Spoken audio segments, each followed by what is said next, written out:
Greetings. We are delighted to have Miss Jennifer Brown with us, who's running for McLean County Board District Number 9. Okay, well, we're happy to have you here with us today. Thank you for joining us. Yeah, now, these questions, absolutely, and these questions came directly from our community members. Okay. So this gives you an opportunity to share your posture. The first question, if elected, being an authority figure, how will you handle allegations of discrimination, bullying, misogyny, racism, and corruption?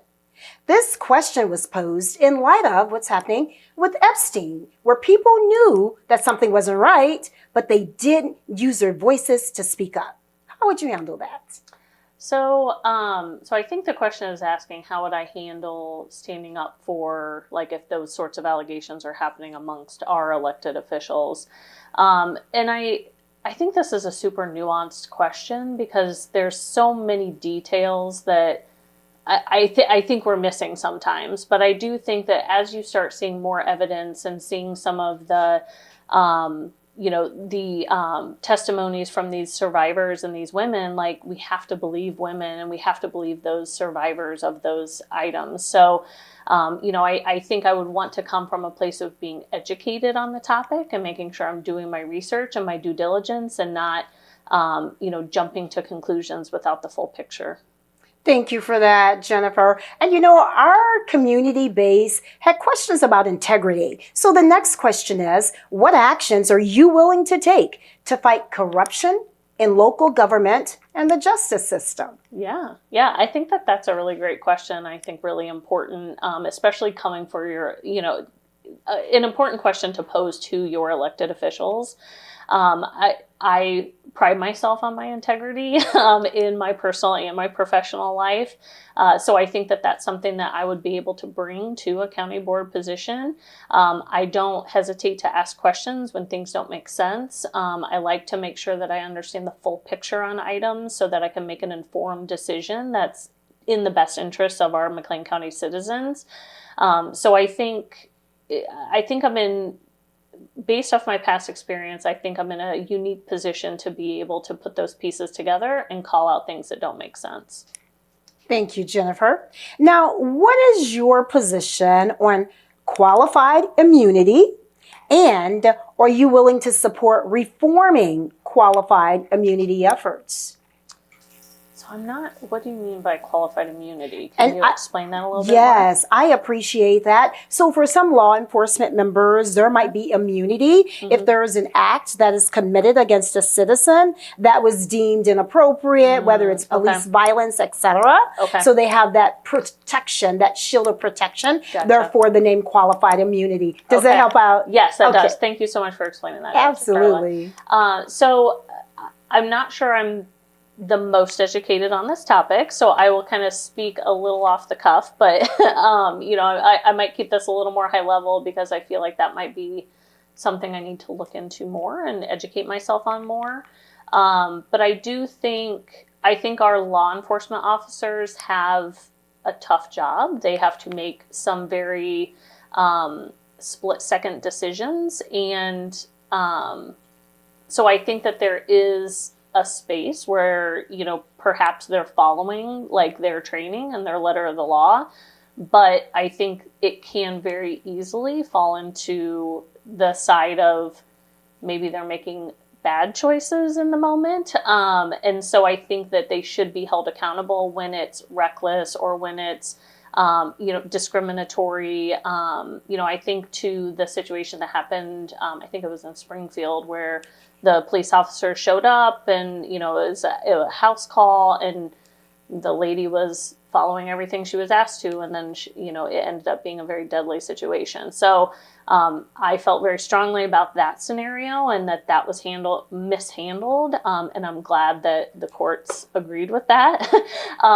So again, I'm not as educated on that topic as I need to be. So that's certainly something I will learn more about. But I think people need to be held accountable when they're making some rash or inappropriate decisions. Thank you, Jennifer. I appreciate your honesty there. Yeah. And I think you were referencing Miss Sonia Massey Yes, in thank you. Springfield, I Illinois. couldn't come up with her name right off the top of my head, so thank you for Sonia Absolutely, Massey. Yes, ma'am. absolutely. So the next question from one of our community members, are you willing to support exploring options to hold county officials accountable? Maybe where there's no accountability today, such as state attorneys, judges, and sheriff offices? That's the first question about accountability. And then it goes on to what potential solutions or recommendations are out there to improve accountability. Mm-hmm. So accountability as far as like the decisions they make, or the like choices they make as their role as like judges? Holistic, a combination of both. Okay, Yes. okay. I think I'm open to listening to that argument. I'm open to hearing what we feel like that would look like, or should look like, or could look like. I am one of those people, I will never say no to something without learning more and hearing both sides of an issue. So I don't know exactly what that would look like, or what they would, how we would enforce that, or what level, like how that would be enforced. But I think I'm open to the conversation. Yeah. Well, thank you for that. Yeah. We have a few more questions here that have been posed, so we're going to get through as many as we can. Okay. We do know we have a Rapid fire. timekeeper. Exactly. So the next question that we have, and this is futuristic, where do you see the county's organization in 5 years? And what role should the board play in getting us there? Yeah, I think that's a great question. So I think the county has been on a really great trajectory the last couple of years, making a lot of major improvements within the county. So I would love to see us continue that momentum and continue making really good decisions for the citizens of McLean County. I would like to see us invest more in affordable housing. That's something that's particularly kind of near and dear to like my heart, my husband's heart. And making sure that we're having this, especially with all of the cuts that we're seeing from this current administration and the impacts that's having on our local organizations. I would really like to see us continue to figure out ways that we can continue to support some of those things, or kind of be that stopgap while some of that is getting worked out in the courts when we're not getting the funding or the grants that we expected to get.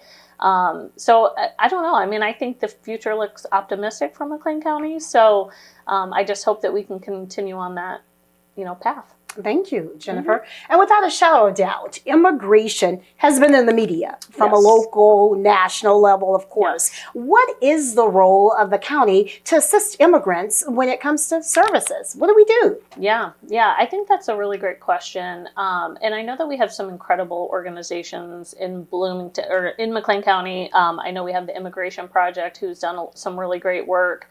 I think we need to continue asking the questions and thinking about how can our community and McLean County kind of protect those folks that are vulnerable, especially in these times. I know I've seen other states, make it so that they can't go into certain places, or, they have to have certain levels of warrants. So, I don't think that's necessarily something that, the county can make a law on or anything, but we can make sure we can be advocates for our McLean County citizens. Okay, very good. And I want to make sure I'm true to the timekeeper back there. So there's a question about diversity. How can we better diversify our services regarding people of color? Yeah, that is a good question. I don't have a great answer for that. I think it's listening to those folks in those communities, our citizens that, need those services, and just listening for what they need and where the gaps are so that we can help fill those. Well, and I think you may have just answered this next question. You may want to elaborate if you choose to do so. Okay. But the question was, what steps can the board make to encourage more feedback from the brown and black community? Yeah, I think that's great. I think it's seeking, I think as a potential county board member, hopefully I will be official in November, but as a potential county board member, I think it's important for us to be talking with the folks that are in our districts. making sure that we're and not just in an election season, like let's make sure we're getting out there and we're available to our folks and we're having those conversations and seeking that feedback so we can bring that back to our county board meetings and we can make sure we're making those good decisions.